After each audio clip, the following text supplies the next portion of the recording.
नमस्कार, उमास किचनमध्ये तुमचं सर्वांचं स्वागत। दिवाळीच्या तुम्हाला खूप खूप शुभेच्छा। आज आपण बनवणार आहोत वेगळ्या पद्धतीचे लाडू। साहित्य: 2 कप गहू, 2 कप हरभऱ्याची डाळ, 1 कप मुगाची डाळ आणि 1 कप उडदाची डाळ, डिंक, इलायची, किसलेलं खोबरं, 1 चमचा चारोळे, बदाम, काजू आणि किशमिश। आता आपण ह्या गहू आणि तिन्ही डाळींना भाजून घ्यायचं आणि त्याची पीठ दळून आणायचं। रव्यासारखं अगदी बारीक नाही। गॅसवर एक कढई ठेवायची आणि त्याच्यात खोबरं भाजून घ्यायचं। खोबरं जास्त बारीक किसायचं नाही, आपण ह्या प्रकारे किसू शकता। ह्या तीन डाळी आणि गहूचं पीठ आपण ह्या प्रकारे बनवलं आहे। आपण ह्या प्रकारे खोबरं भाजून घ्यायचं आहे।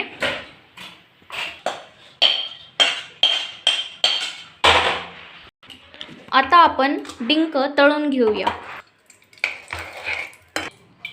कायम डिंक तेलात टाकताना थोडा थोडा टाकायचा।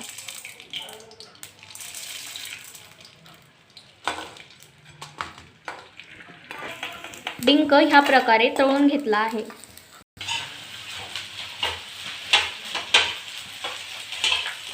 आता आपण ड्रायफ्रूट्स तळून घेणार आहोत। आपण किशमिश सोडून चारोळे, बदाम आणि काजू तळून घेतलेले आहेत।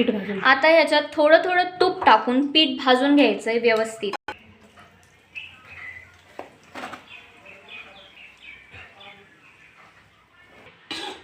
हे असं गोल्डन ब्राऊन होईपर्यंत भाजून घ्यायचं।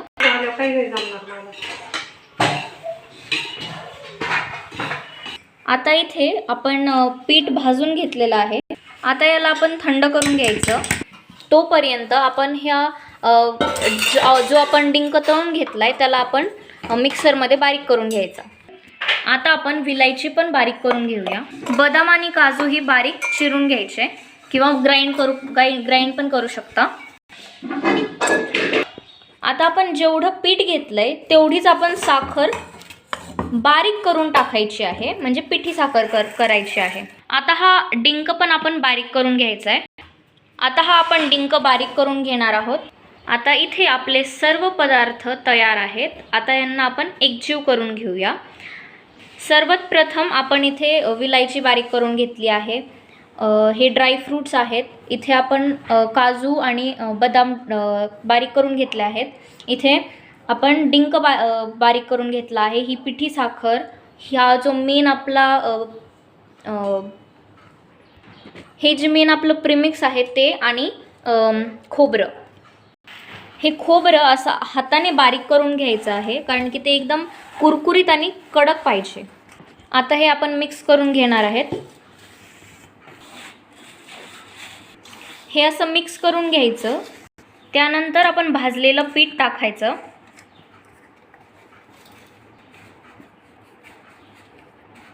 हे आणखीन खूप गरम आहे, त्यामुळे हे थंड झाल्यानंतर आपण पिठी साखर टाकणार आहोत।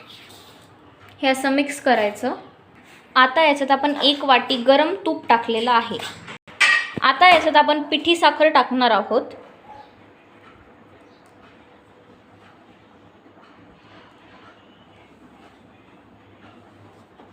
आता याला आपण मिक्स करून घेणार आहोत।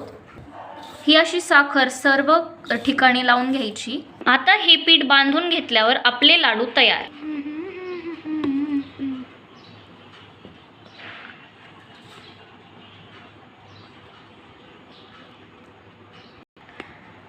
हे चविष्ट लाडू करून पहा, खाऊन पहा आणि दिवाळीच्या तुम्हा सर्वांना खूप खूप शुभेच्छा। बघा किती खुशखुशीत असा लाडू झालेला आहे आपला।